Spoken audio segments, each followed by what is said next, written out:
Thank you po sa lahat. So, ngayon po ay tayo na po ay dadako sa ating pakikinig ng salita ng Diyos sa umagang ito. Sino po bang excited? Amen, amen, amen. So, ating bubuksan ang ating mga puso at isipan sa pakikinig ng salita ng Diyos sa mamamagitan ng ating buting pastor na si Pastor Joby. So, ating po palakpakan ng Panginoon sa buhay ng Pastor Joby.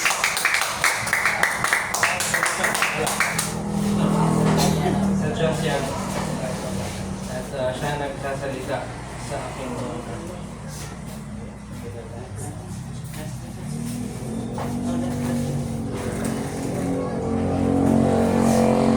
kahit hindi puno ang mga sila natin, puno ang mga puso natin sa pagmamahal sa Diyos, pagmamahal sa kapwa, at pag-worship sa Kanya this morning. Okay? Actually, dapat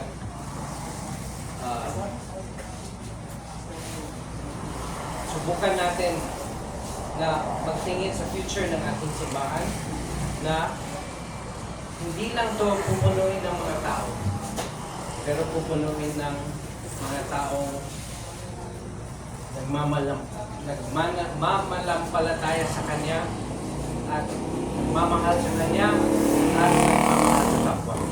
Tama?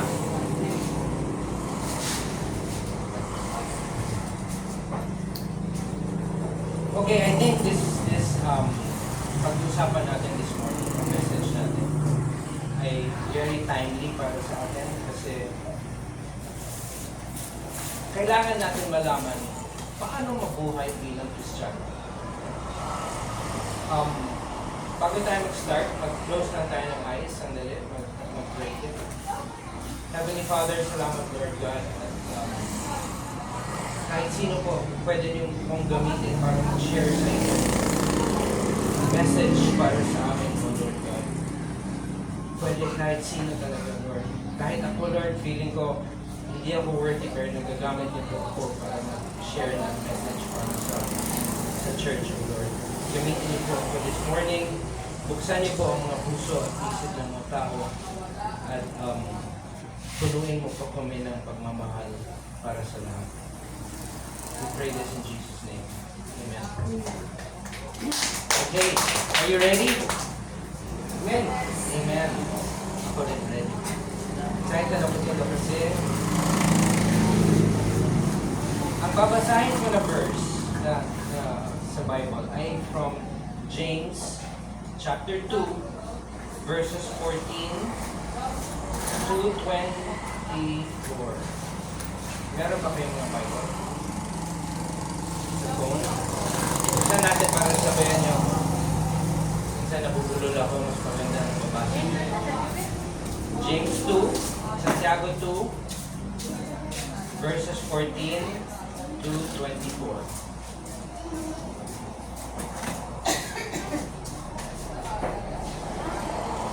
Okay?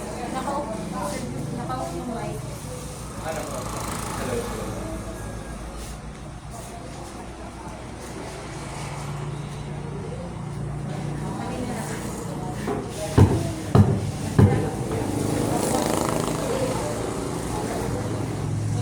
Santiago 2 verses 14 to 24. Okay, sabayan niyo ako.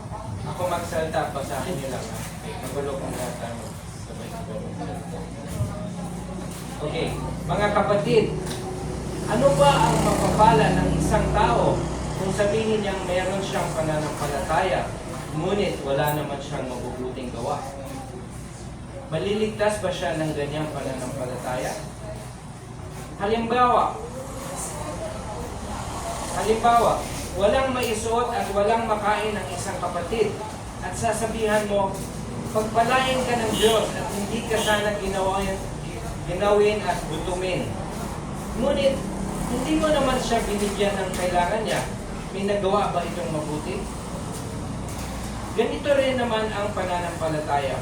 Kung hindi ito kinakikitaan ng mabuting gawa, wala itong kabuluhan. Kung talagang may magsasabi, may pananampalataya ako, at ikaw naman ay may mabuting gawa. Ito naman ang isasagot ko. Paano ko makikita ang pananampalataya mo kung wala ka naman mabubuting gawa? Ipapakita ko sa iyo na may pananampalataya ako sa pamamagitan ng mabubuti kong gawa. Naniniwala kang may isang Diyos? Mabuti yan. Subalit, kahit ang masamang espiritu ay naniniwala rin at nanininig pa sa takot. Ikaw na walang pangunawa, gusto mo bang patunayan ka na walang kabuluhan ang pananampalataya kung walang mabuting gawa? Hindi ba itinuring na matuwid ng Diyos ang ninuno natin si Abraham dahil sa mabuti niyang gawa nung ihandog niya sa altar ang anak niyang si Isaac? Makikita mo na ang pananampalataya niya ay may kasamang mabuting gawa. Naipakita na tunay ang pananampalataya niya sa pamamagitan ng mabuting gawa. Natupad ang sinabi ng kasulatan, sumampalataya si Abraham sa Diyos at dahil dito itinuri siyang matuwid, tinawag pa nga siyang kaibigan ng Diyos.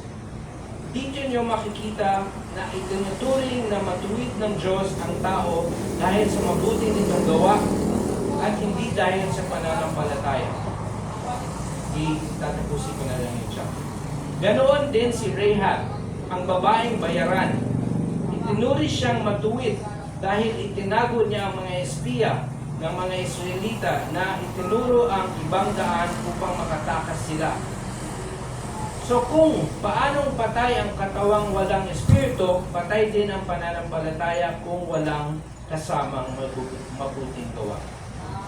Thank you, Lord, for your words this morning. So mag-umpisa tayo sa message. Actually, ang verse na yan, napaka-controversial yan. Pag nag-share kami sa mga Catholic priests, yan ang sinasabi na ayaw kasi nila maniwala na si Kristo lang ang nagsisave.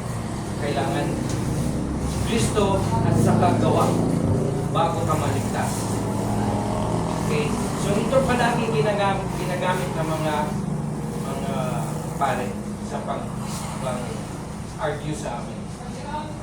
Ang James 2:14 na kailangan magtrabaho rin ang tao bago maligtas. Pero iintindihin natin yan this morning para malaman natin ang totoo.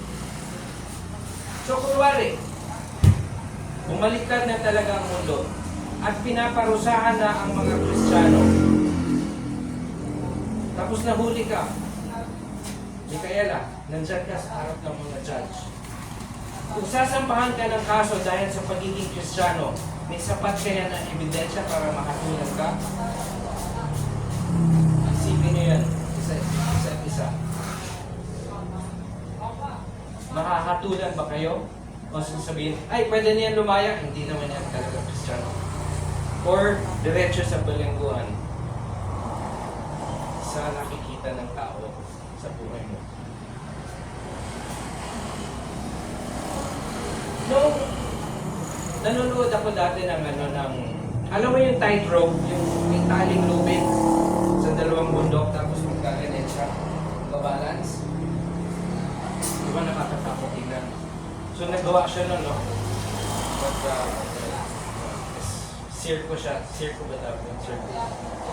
Nagkaproa siya, palakpakan ng tao, yay! Galing! Tapos sa sunod, may dala siya, tawag doon sa Ibaro? Nilalagyan mo ng buhangin. Kariton? Kartilya. Ha? Karitelya. May dala siyang karitelya. Nag-cross siya. Malapakan yung tao. Tapos sabi niya, may tiwala ba kayo sa akin na magagawa ko ito ulit? Palakpakan mo po, yes! Balik siya. Dala na naman yung karitela. Kung balik niya, sino nagtitiwala sa akin? Ako! Galing nyo! Yung may talagang tiwala, sasakay sa karistela. Sino ang gusto sumakay? Wala na. Good here. Wala na.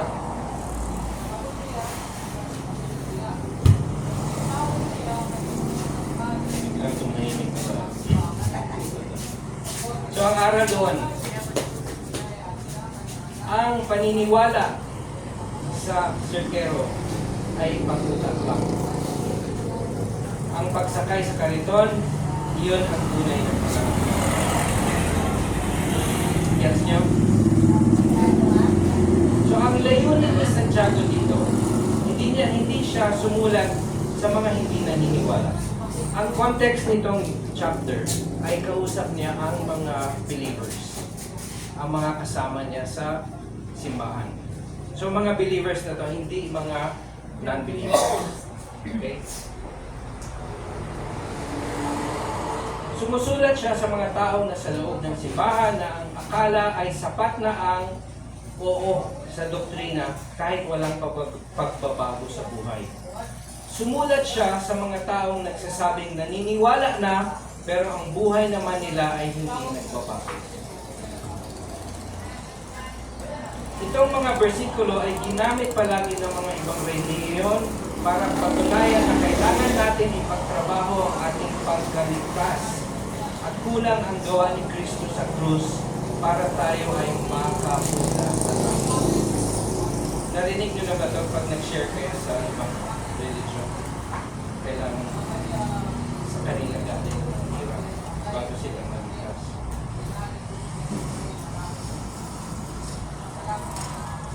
Pero sa araw na ito, susubukan natin ma-explain ang ibig sabihin ni James. Okay? Kasi sa English, ang sabi ni James, faith without works is dead. Ang pananampalataya na walang gawa ay patay. So ano ang ibig niya sabihin dito? Ang tunay kasi ng pananampalataya ay hindi lang basta alam ng utak. Ito ay isang pangako na nagpapabago sa buhay at nagbubunga ng gawa. Naging controversial ito dahil madalas madami nag-iisip na magkontra ang turo ni Apostle Paul na nagsasabi na ligtas tayo sa pananampalataya lang. By faith you are saved in faith and not by your works, so that no one can boast. Nagka-contradict ba sila? Si James at saka si Paul? Parang no? Pero actually hindi. Magkaugnayan dalawa.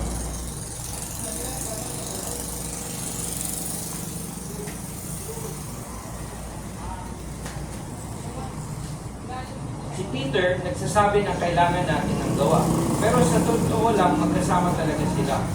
Si Apostle Paul ay lumalaban sa legalismo, sa mga maling akala na mabibili natin ang langit sa pamamagitan ng pera o mabubuting gawa. Makikita natin ito sa ibang mga simbahan na kumukuha ng pera sa tao para pagdasal daw nila ang mga tululuwa nila. Na-experience na yan? Dito, madami yan, di ba? At akala nila mababayaran nila ang mga kasalanan nila sa pagpenitensya. Papalunin nila sa sarili nila, lalakad sila ng malayo, may dalang pang cross, yung iba, mapapako pa. Napaka-insulto nun sa Diyos. Sinusubukan nilang gayahin ang ginawa ni Jesus para sa kanila. Akala nila magbigay lang sila ng pera sa nahihirap.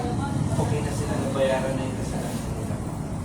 It's all about themselves. It's all about sila. Kaya nilang mabayaran ang kanilang kasalanan. Pero hindi nila kayang bayaran. None of us, wala sa atin ang makakabayad ng ating sariling kasalanan. Alam mo dati nung nasa lantaran ako, may kasama ko doon si Manasol niya. Sir Joey, hindi ako makaalis. Pwede pagpunta mong Katarman itong 500 pesos, bumili ka ng prayer card sa isang taong sa kamag-anak mong namatay. Sabi ko, anong gagawin ng prayer card? Parang maligtas siya sa purgatory. Pero inutusan lang naman ako. Basta nakapasok ako sa simbahan, nagpila ako doon, nagbayad, bigay ng pangalan. Sabi ko, wow, nakapapaygan. Money, I think money can save a person. Hindi makakaligtas ng kahit magkano pa ibigay mo.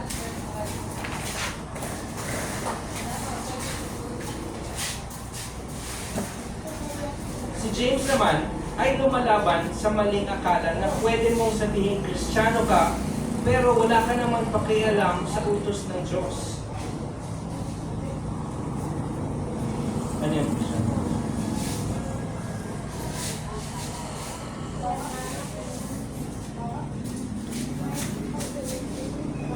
Pero ang totoo ay, ang pananampalataya ang ugat ng ating kaligtasan.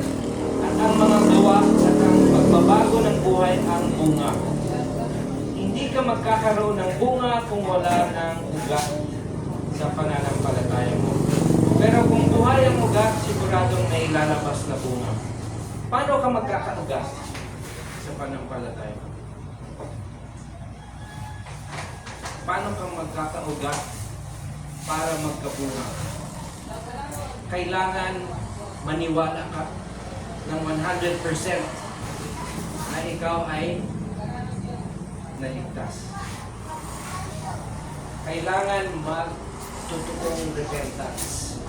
Alam mo yung repentance? Pagtatalikod sa kasalanan. Kung mayroon kang kasalanan, 3/4 lang ng mga kasalanan mo tinalikuran mo, pero may iniwan ka pang 1/4 sa akin. Wala naman ka. Hindi yan totoong repentance. Ang repentance ay pagtatalikod sa mga kasalanan mo sa buong buhay mo. Si Pablo ay tumitingin sa ugat, habang si Peter o si Santiago ay tumitingin sa bunga.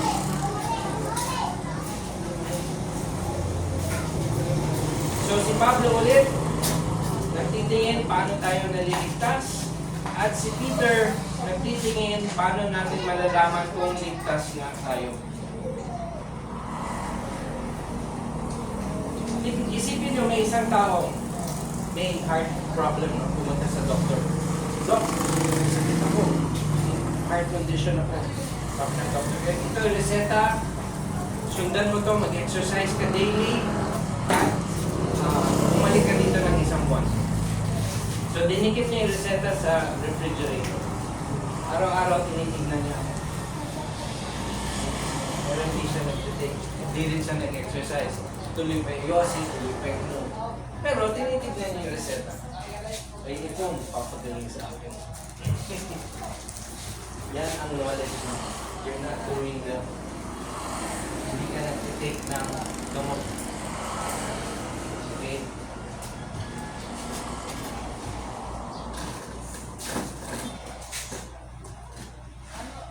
Ang tanong, ililigtas ba siya ng paniniwala niya sa doktor? Hindi. Ang tunay na tiwala sa doktor ay makikita sa pagsunod sa kanyang bilin. Tama? Okay, so tandaan natin itong pagkakaiba. Ito yung dalawang school of thought sa mga tinatawag na Kristiyano sa mundo. Sabi nila may ilang billion daw Kristiyano. Almost 4 billion, I think, is the last count. Pero, sa 4 billion na yan, may dalawang pag-iisip. Yung isa, pananampalataya at sa kagawa equals kaligtasan. Yung isa, pananampalataya equals kaligtasan plus gawa. Yan ang dalawang pag-iisip sa pagiging Kristiyano. So, saan tayo?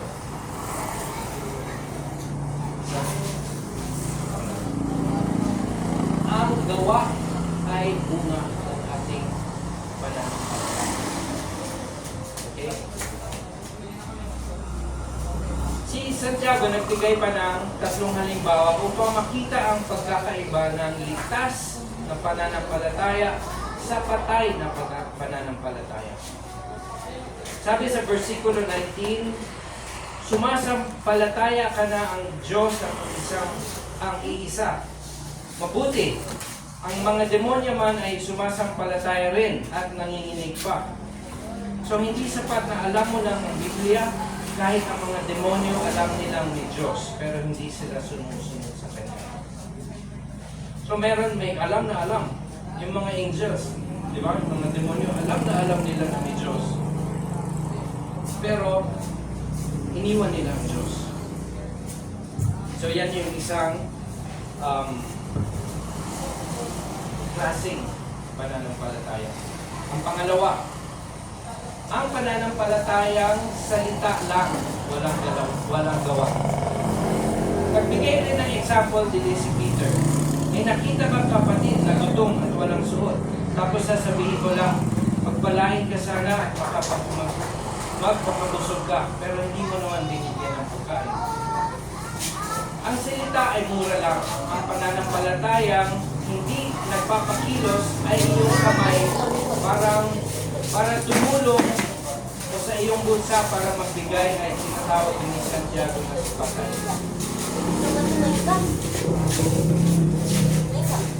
So isang, let's say, galing ka sa church, kasama mo yung pamilya mo, may nakita ka, gutom sa daan. Tapos na sila.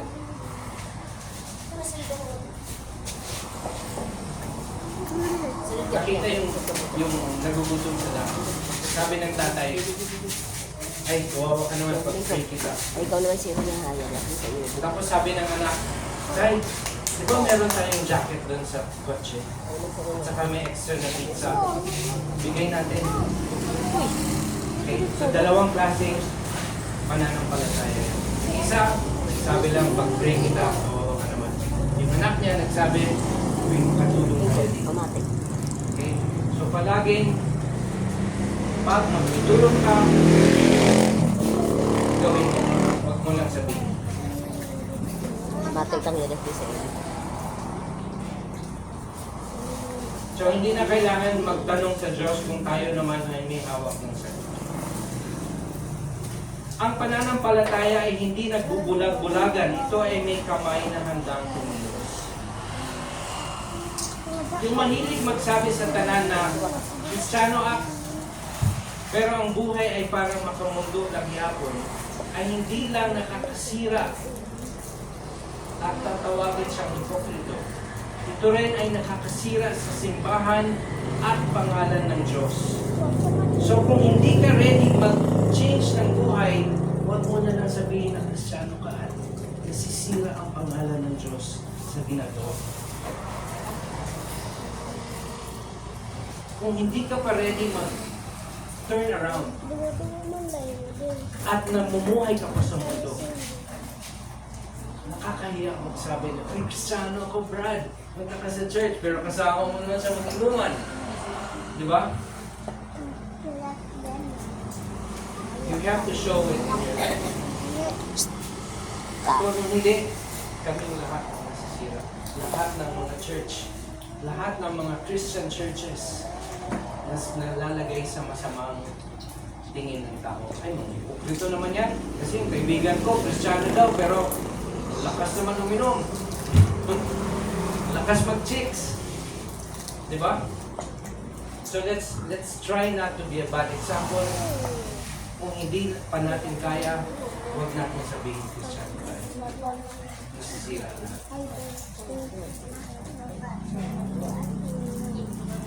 Okay, bakit niya binanggit si Abraham at si Rahab? Pag-usapan natin ito. Alam niyo ba ang ginawa ni Abraham?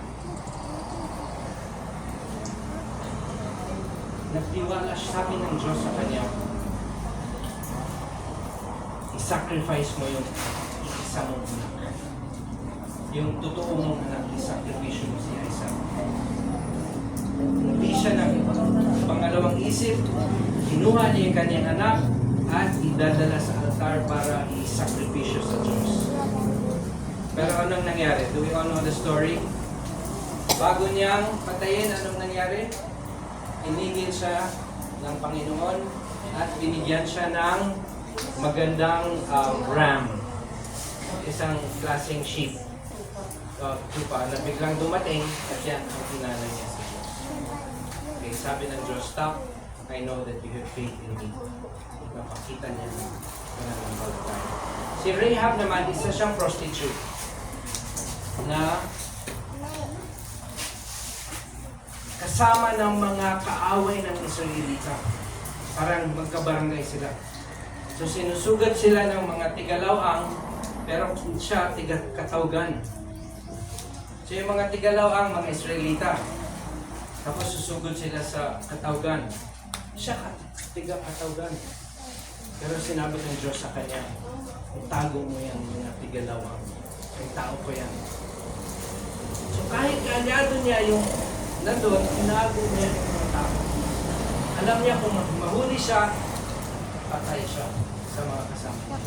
Pero ginawa niya yung utos ng Diyos, yan ang pananampalataya, may gawa. Okay? So magkakaiba man sila ng pinagmulan, pareho silang itinuring na matuwid dahil ang kanilang pananampalataya ay may kasamang aksyon. Napatunayan ang kanilang tiwala sa Diyos sa pamamagitan ng kanilang pagsunod sa Diyos. Kaya ang itatanong ko ulit sa inyo, makikita ba ng tao ang pagkakakristyano mo sa gawa o sa pagsalita lamang? Sa inyo. Nakikita ba nila na kristyano ka sa pamumuhay mo o sa panilita lang? Ay, kristyano ako, nilagyan ako, nagpunta ko sa lighthouse. Bakit ay? Bagay ka talaga kasi tutungin, share ng gospel. People, kung ganyan ang tingin sa atin ng tao, very good. Pero kung sinabi ng tao, yan pala ang Kristiyano, yan na lang ang Kristiyano. Di ba? Sino dito naka-experience na magsagwan? Marunong kayo magbangka?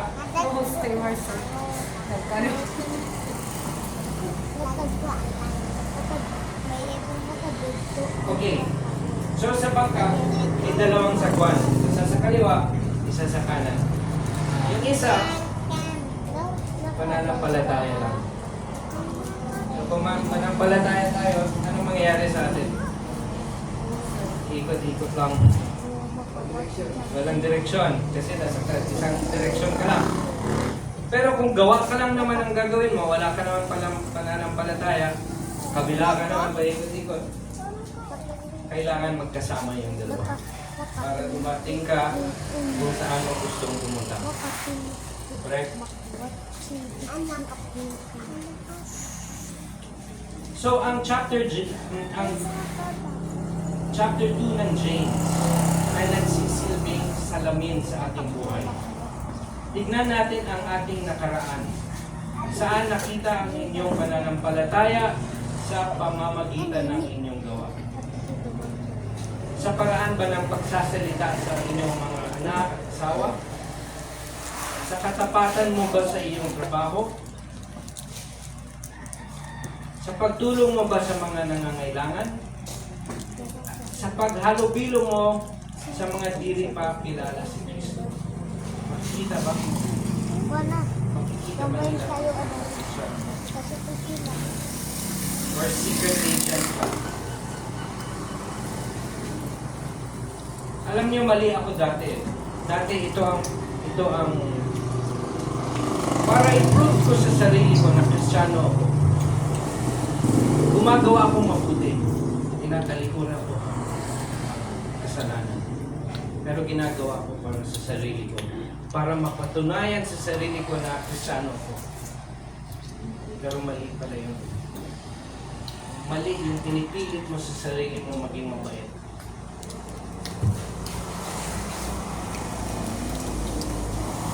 Huwag kang gumawa ng mabuti dahil gusto mong pilitin ang Diyos na mahalin ka. Naintindihan niyo? Gumawa ka ng mabuti dahil mahal mo ang Diyos at buhay mo ang pananampalataya mo sa Kanya. You're not living to prove na Kristiyano ka. Bumubuhay ka para mahalin ang Diyos at gawin mo ang tama para sa Kanya. Hindi para sa iyo. So ito ang pagsusuri natin sa sarili. Huwag mong tignan ang gawa ng katabi mo Tignan mo ang sarili mo. Ang pananampalataya mo ba ay nakapagpapatawad sa tao na kasala sa iyo? Ang pananampalataya mo ba ay nagpapabago sa paraan ng paggastos ng pera? Ang pananampalataya mo ba ay nagtulak sa iyo maglingkod sa simbahan o sa komunidad? Na-feel niyo ba ang change sa inyong buhay nung in-accept niyo si Christ bilang inyong tagapagligtas? Amen. Ano sinabi ko sa mga bata this morning? Magkalat tayo ng pagmamahal. Yan ang umpisa nila. Pag nagmamahal tayo sa kapwa, susunod na sa ating pamilya, sa kapitbahay, sa komunidad. Kung mahal natin ang mga tao, ayaw natin silang maparusahan ng buong eternity sa impyerno. Meron tayong desire na malaman nila si Kristo at makilala nila paano maligtas. Correct? If we don't love them, we don't care. Wala akong pakialam sa'yo. Hindi ko kailangan mag-share sa'yo. Mas busy ako ngayon. Pero kung may pagmamahal ka, iba lahat. Ang tingin mo sa tao, kawawa naman, wala pa siyang Diyos, kailangan niya makilala si Kristo. Tama? So, ang mensahe ni Peter ay hindi para bigyan tayo ng guilt trip. Hindi ko kayo pinapag-guilty, kundi para gisingin tayo. Ang pananampalataya kay Jesus ay hindi boring. Ito ay isang pakikipagsapalaran ng pagsunod sa Kanya. Every day is a new day where we can praise the Lord and do something for Him. Everything. Amen? Amen. Let's all bow our heads and pray. Panginoon, patawad sa mga panahon na aming pananampalataya ay hanggang labig lamang. Bigyan niyo po kami ng tapang na isabuhay ang aming paniniwalaan. Gawin mo kaming liwanag at asin sa mundo. Hindi sa aming sariling sikap, kundi dahil sa inyong Espiritu na kumikilos sa amin. In Jesus' holy name we pray. Amen.